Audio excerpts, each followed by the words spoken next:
If the truth be told, and we were being totally honest, most of us don't like waiting. Particularly if we're waiting for something to change or something to get better. Waiting can be a very frustrating experience. But the worst kind of waiting of all is waiting on God.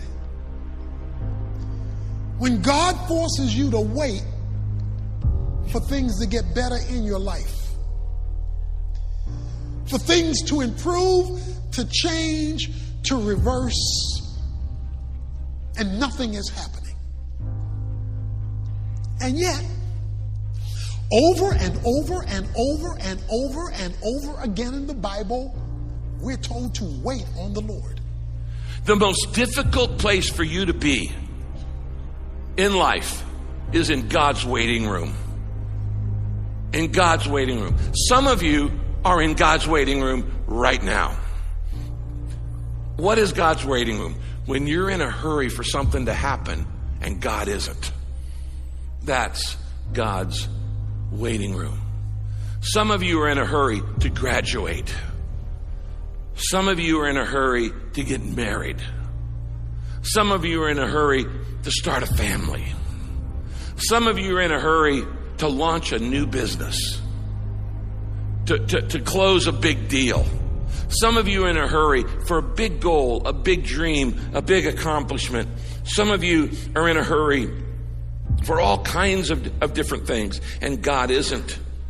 We as human beings hate to wait, and we especially struggle with waiting on God. Have you ever been in a hurry when God wasn't? And you're, God, I know you're going to come through, and I'm praying this really godly prayer. I know it's your will. So where are you? Why aren't you coming through? And you're in the waiting room of life. And we get so impatient.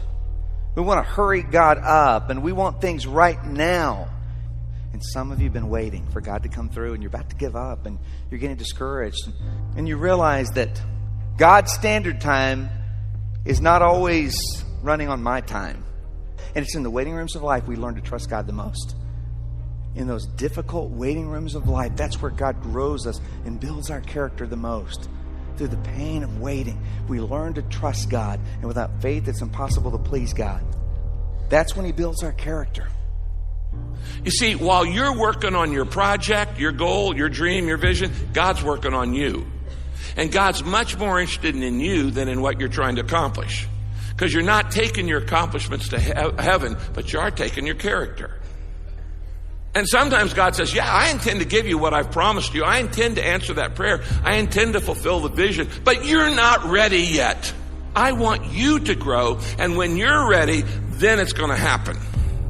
A lot of times we think we're waiting on God for something to happen, like a prayer to be answered. God says, you're not waiting on me.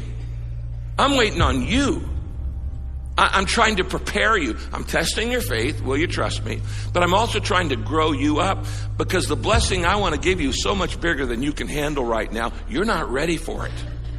You can't handle it yet. Another thing you have to learn in life is that a delay is not a denial. There's a big difference between no and not yet. Now, immature children don't know the difference. You tell a kid, not yet, they start crying and having a hissy fit because they think it means no. They don't understand a delay is not a denial.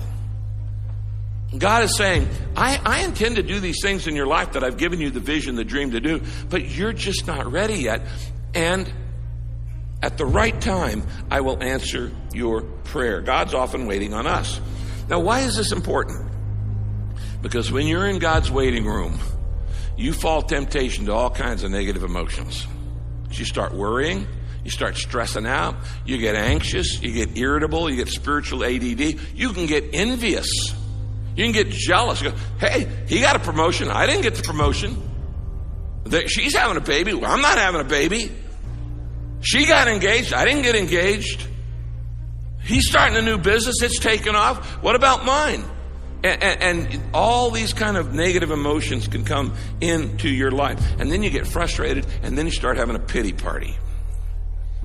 So what does God want you to do when you're in the waiting room of life? And because you're going to go through it many, many times. God is not a vending machine where you put in the prayer and then you pull the thing and you instantly get it. There's always a delay. The delays are by design. The delays are by design to teach you to trust Him and to grow up in your character. Hey, a delay is not a denial. There's a big difference between no and not yet. For those of you who are parents, you understand this. There's a big difference between telling your kids no and not yet. It's just not time yet. And a delay is not a denial.